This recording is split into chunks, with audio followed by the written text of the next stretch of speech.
put something to me. He said, what would you do? What calls you so much you would do it almost if you weren't even getting paid?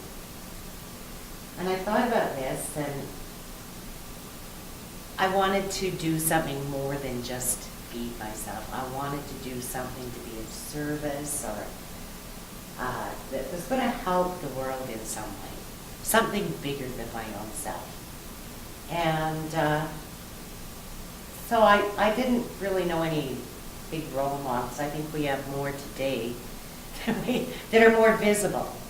We got Bill and Linda Gates out there with their Gates Foundation and their billions of dollars helping humanity, and they're doing such a good job that last month in Davos, Switzerland, they were invited to the World Economic Forum, where world leaders from all over the world flew in, and they were invited to talk about how they were, and the world in general, was getting better. And of course Bill Gates has to put in a little plug for technology. But they do have billions that they're using, and they're doing such a good job. Another multi-billionaire, Warren Buffett, handed them over a couple billion, and said, I'm just good at making money. You people, you two, are good at putting it out there to humanity. Well, I still can't go that route now, and I sure couldn't back then. So the best I could come up with at that time was to work for a charity, a non-profit organization. So I did work, ended up working for two of them, and I'm older and wiser now, but I got discouraged. I got a little bit disillusioned by what I considered the rather uncharitable things in politics going up the line for me. And so I realized this really wasn't quite the right work for me, like my right path. But I did have a book I'd been reading at home, written by a guy called Ernest Holmes, and he had some pretty powerful ideas. I didn't know there was any Centers for Spiritual Living in Calgary, but I did have this book. And this was before The Secret, before Wayne Dyer, before this, what we learn here was the ideas of it were out in the general public. So he really wowed me with some of his ideas. But there was one sentence in particular. It was following something he was saying about the law of attraction. And I'm going to read exactly what he said, because it changed my path, changed my whole idea about things that have gone before. Here's what he said. We can do more towards saving the world by proving this law than all that charity has ever given to the world. That had a huge impact on me, and how I viewed what was possible. And it seemed to be saying to me that by learning to deliberately create a better life for myself by using this law, I could live my own life and help humanity at the same time. And it led me to think that we improve the world around us by first improving our own life. And actually, I realized from his information that I had been using this law all my life. But we now know that we can use it deliberately, consciously, and on purpose create our good. But one really important thing that I learned, and that I still believe, is we don't need to wait till we understand all of this law and any of the spiritual laws, or even all of how treatment works. Because you think about the physical laws, the law of electricity doesn't know if it's me or a scientist turning on the switch on the wall, right? I don't have to be an electrical engineer to turn on my stove. And so our ability to use these laws in everyday life works just as well for me as a specialist. We've been given a way to use this law of attraction for good in our everyday life. And I want to stress again, please don't think that you'll wait until you know all there is to know, because I guarantee, and I'm going to give you an example, you will never know all there is to know, ever. We think we know all that there is to know today about the law of gravity and mass and whatnot, and we've been using that to our advantage in remarkable and amazing ways the last, say, 50 years. We've, we can go 30,000 feet in the air and sit in a little metal contraption with 100 other people, and we don't go, wow, I'm using some law. So a man I admire is Dr. Quiche, and he is a nuclear engineer, and he is so many light years ahead of anyone else in thinking and experience and experiments in regard to the law of gravity and mass than what has ever gone before. He's discovered a way of working with gravity and mass that can transport an aircraft from here to Tokyo in 10 minutes. And he says that most of that 10 minutes is boarding the aircraft. And in fact, we don't even need an aircraft.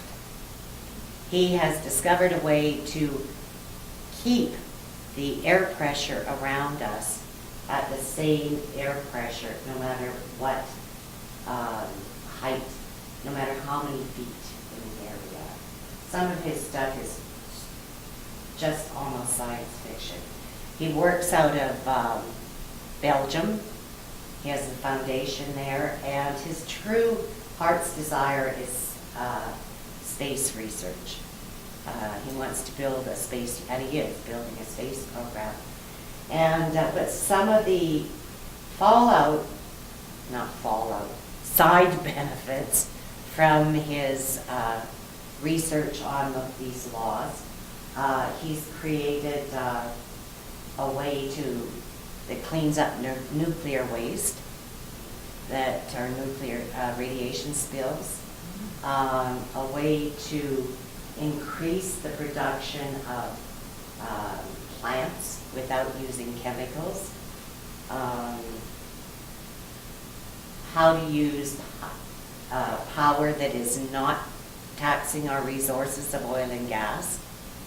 And one thing he has said about, I'll go back to the beginning where I talked about his building an aircraft with the ability to go that fast by reducing the gravity and who knows, doing what with the mass, is you can see that, he says, all you will see is a blip of light in the sky. So you can imagine the military implications of that, right? Not trackable by radar. And he is given this research, this knowledge, free to any country that is willing to sign a peace treaty with him. So here he is doing all these amazing things with laws we thought we had it nailed. And that's why I'm saying we don't even know what we don't know yet, right? And but this knowledge that he's using was always there. He just found a different way to apply it. It's always there in the universal mind. And plus, not having his understanding did not keep us from using it in beneficial ways for ourselves and the world, right? Well, in the same way, spiritual laws have always existed. But knowledge of how to purposely use them was often a secret, or not known to very many. And then we have Ernest Holmes coming along. And he was truly, in my opinion, a light in the darkness in being able to show the average person, the average man and woman, how to use these spiritual laws in their daily life and consciously create our good. And he called this science of mind. And in science of mind, one of the reasons it's a science, he says, is because the laboratory is in our own mind. The instruments are our own thoughts. The method is scientific affirmative prayer, which we call treatment. And this science of mind gives us the tools to change our life for the better. But knowledge without application is just candy for the mind. Like that. Tasty, but without substance. And the beauty of this teaching, though, is that it is provable and useful in our daily lives. And we can, and should get concrete results. And I personally believe I am experiencing a better life. Certainly a life with much less fear and much more assurance. Now, I want to say in his book, Living the Science of Mind, which is a little different than The Science of Mind, written afterwards, Ernest Holmes has given us a really good snapshot of defining our role as co-creators. I'm going to read part of it because I may not say it as beautifully. It is wonderful to realize that we can sit in the quiet of our own being and consciously direct a power greater than we are for the definite purpose of helping ourselves and someone else. We must use this power to help ourselves first, in order that we may establish a realization of our ability to use it for others. If you would bring happiness to yourself and to those around you, or if you would bring happiness to those around you, you must first become happy yourself. But before you can become happy, something has to happen to you to cause you to know that God is right where you are, that God is the final power in the universe, and that love is the all-conquering force. You have to have confidence and self-assurance. This comes only through having proved to yourself completely that there is a power for good, that it is available, and that you actually know how to use it. And the only proof you will ever have is what it does to you and for you and others. So you may have your own way of interpreting what Ernest Holmes says. We can do more for saving the world by proving the law than all that charity has ever given to the world. But here's how I see this. In our role as co-creators, we have the ability to prove the law by using it. We can create, use it to cause more material things, better circumstances in our life, and way better health, and a more peaceful environment. And that is one way we help the world, in my opinion, by becoming financially self-sufficient, responsible, able to have good health. We learn not to blame others. We take responsibility for our own happiness and the circumstances in our life.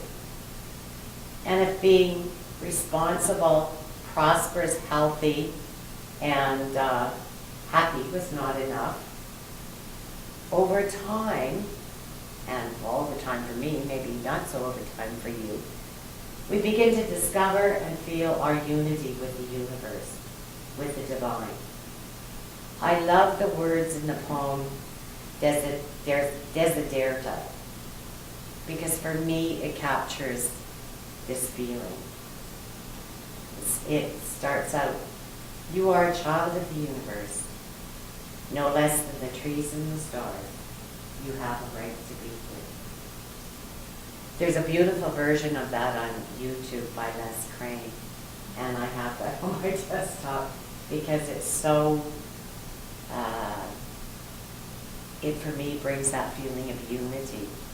And we begin to become conscious of, once we start getting this feeling, of our own worthiness.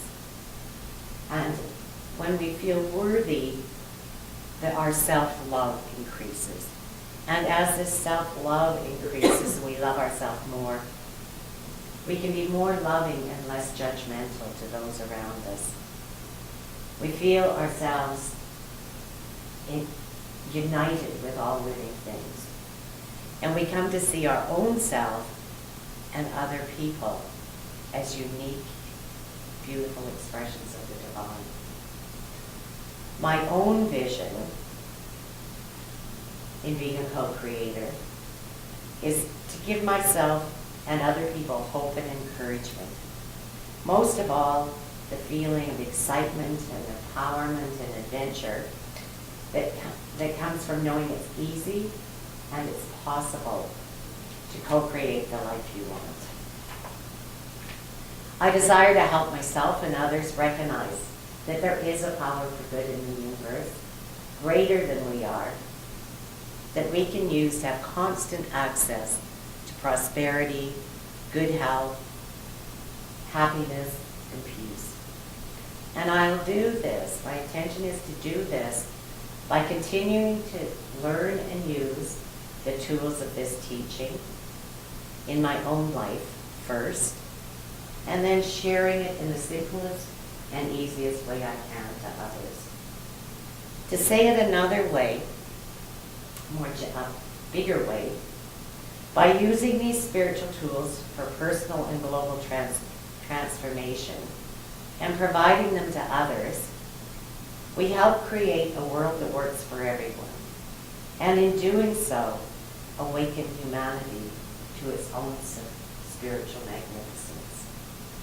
Now, if these words sound familiar, it's because you can find them on the Centers for Spiritual Living website. It's our international organization's mission, vision, and purpose.